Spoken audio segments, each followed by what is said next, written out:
Mag-spray po tayo mga kasaka. Gamitin po natin pang spray gold at Pongo Pre saka Bio H600. Organic fertilizer po yan. Pampabulas ng dahon at pampasayap. Para dumami ang sayapin ng talong natin.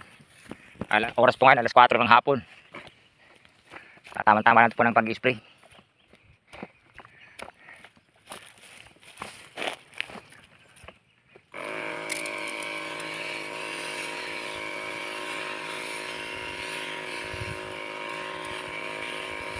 Ayan.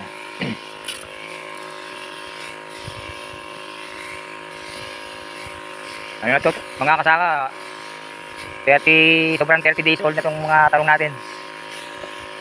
Mga 5 linggo na to mula nang tinanim. Una po ito ng 1 linggo ron sa nahuli namin tinanim.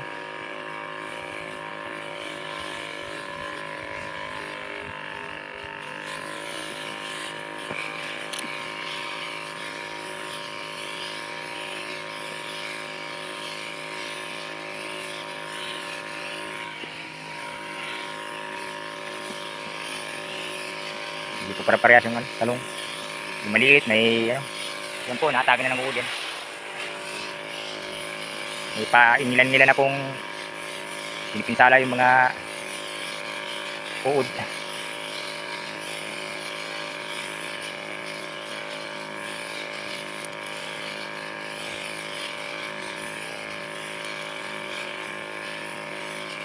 Ganda po yung Bio Organic na Bio H600 na binigay sa akin nung pilas kung galing po kasi kami last week ng Bisaya.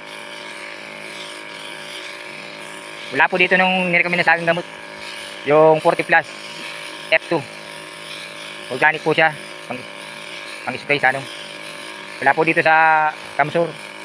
Bandang Southern Leyte lang po siya. Wala po nung gumamit ako nung Bio H600 niya po sa yapi ng ano. Kanya po kaya rami yung sayapi ng talong namin. Maganda po siya. Pampasayapi ano. Dami sayapi. Dami oh. Nakakatuwa. Halos lahat na nang sayapi na siya. Yan. Pangalawang ulit ko pa lang itong in-spray nung Bio H600 na yan ng 2 kutsara lang po sa isang sprayer na halo.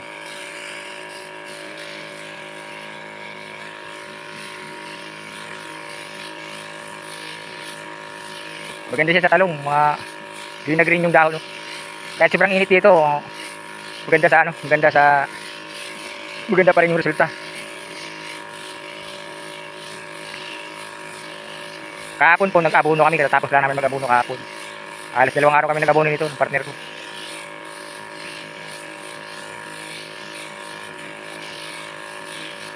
Nakaubos kami ng 8 timpla, 8 drum. Yan, natagi po ng uod yan, pinutol siya. Kinain po yung puno niya ng uod. Pinutol ng tawag sa amin lutay. Nilatan, tapos yun. Nilatan yung puno, tapos yun. Pag inabot ng init, putol, tay. Yan o, mga sayapi o, ganda o. Kahit yung maliit o, yan o. Ganda na, green na green. Kahit sa Lazada, mga kasaka, wala akong nakikita ng Bio H600 na yun. Doon ko lang yung nakita sa Southern Leyte, sa Maasin. Nag-search ako sa Lazada nung ganong pang-spray, yung 40 plus F2. Wala mga kasaka. Kaya pagka ako nagkapera, mapadala ko ng pera sa Bisaya, papayubi siya ako pupunta rito. 250 ml nung 40 plus Bio Organic na yun. 250 ml, nagkakahalaga ng 800 pesos. Doon po sa Bisaya, meron nung. Dito sa Kamsur, wala akong nakikita. Yan po ang epekto ng Bio 600. Ang dami sayapi.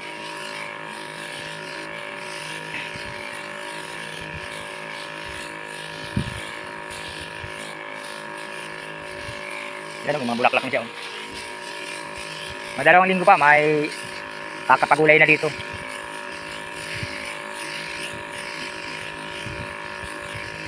Yung ibang mga walang tanim, hindi ko na nilagyan ng kasi sobrang sikip ng sobrang dikit-dikit yung talong natin.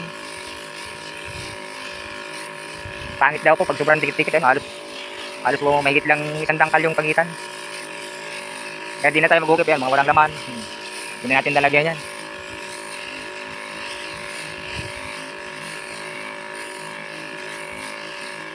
Oras po ngayon, mag-aalas 4:30 na ng hapon.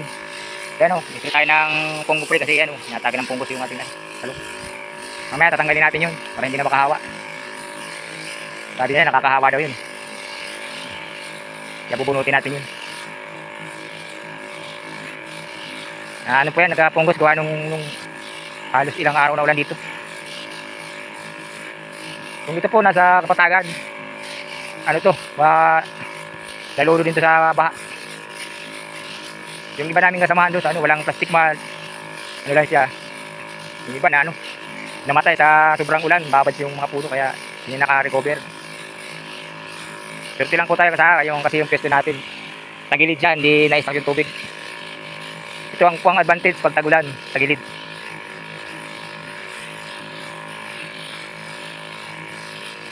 Nag-try ako ng tagulan dun sa sa palayan. Wala. Yan, nakakatuwa na siya, ganda. 5 weeks.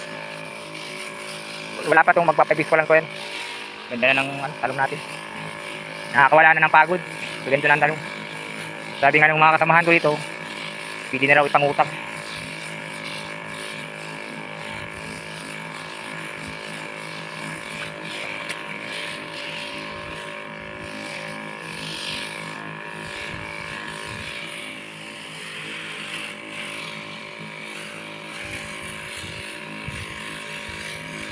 Kasama ko nagpapausok siya yan. Titigasan ng para yung mga insekto magsilayas yan sa paligid. Isa rin yan nakakatulong pang paano lang para wala bawas-bawasan yung insekto sa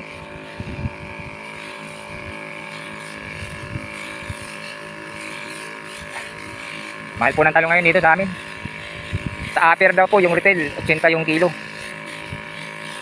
Dito sa amin sa mga buyer 6 hindi para-pares, may 50, may 60. Sayang dito nakahabol. Pero mga 2 linggo pa naman, mga 2 linggo, 3 linggo makaka-harvest na dito. Abutin sana namin yung mahal na presyo para makabawi naman. Sa ganito kalawak po mga kasaka na taniman. Sobrang nasa 30 plus yung gastos namin dito. Wala pa yung sarili namin dito trabaho. Plastic mals pa lang dito nasa 10,000 mahigit. Abono pang spray yan. Basta nasa sobra ng 30k yung gastos namin dito.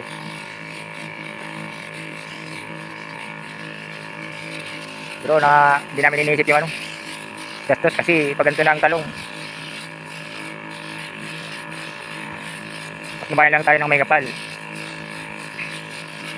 Maganda yung resulta nito. Binibili na nga ito ng kapatid ko. Bibilhin daw niya, bayaran niya 40,000. Sabi ko, sige, saka na lang. Tatigaan muna namin ganito. Kasi kung sasabong, alam niya ng panalo dito eh. Kunting panahon na lang, mag-harvest na rito eh.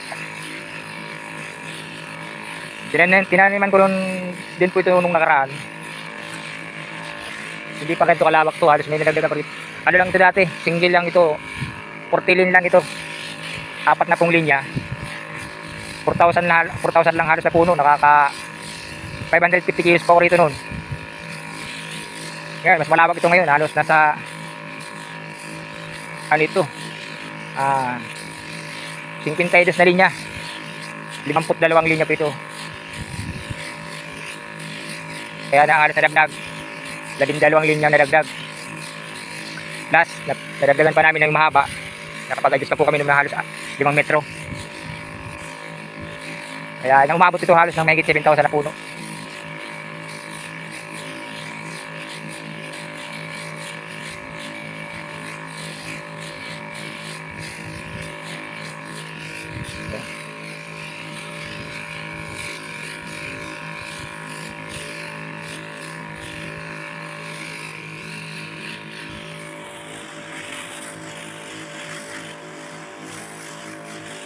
Po kasaka, yung Tagala.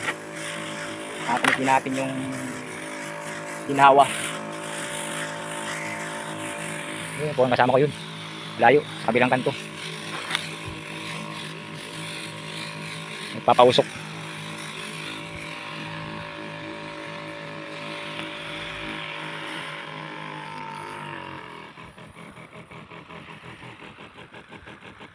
Yun, yung kasama ko. Kabila.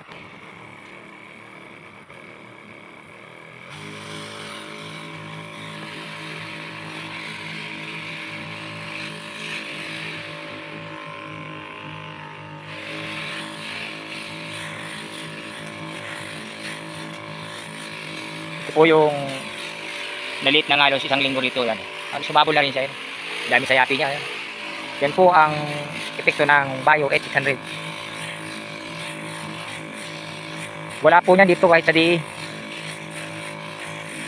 Sa Bisaya, sa Southern Leyte meron. Doon ako nakakita. Galing na po ng DE yun.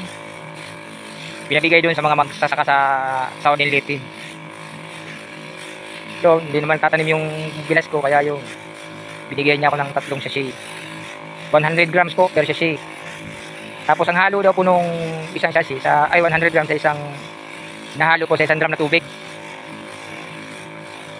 Yun po yung mix niya sa pag-apply. Ako po, halos tinapakan ko na halos 2 kutsara sa 16 liters na tubig.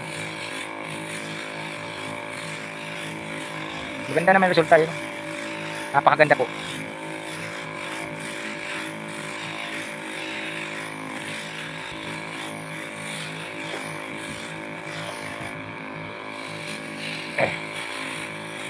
Yan po ang resulta yan. Ang ganda.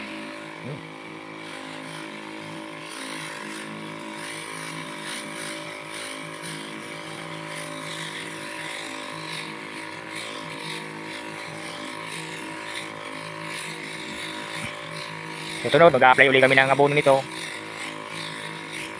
Maliban lang po tayo ng 1 linggo para sa pag-aabono. Yan po, di namin nataniman kasi may puno ng kahoy dyan.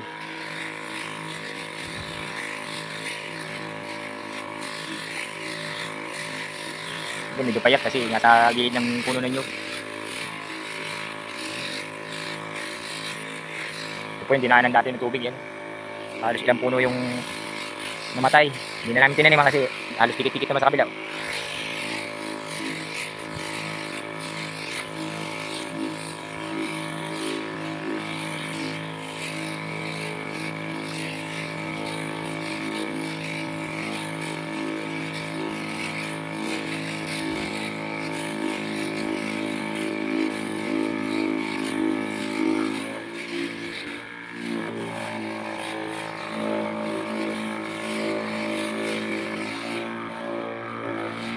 Nakarga yung ating sprayer. Timpla na ulit tayo. Nakasaka. Salamat po.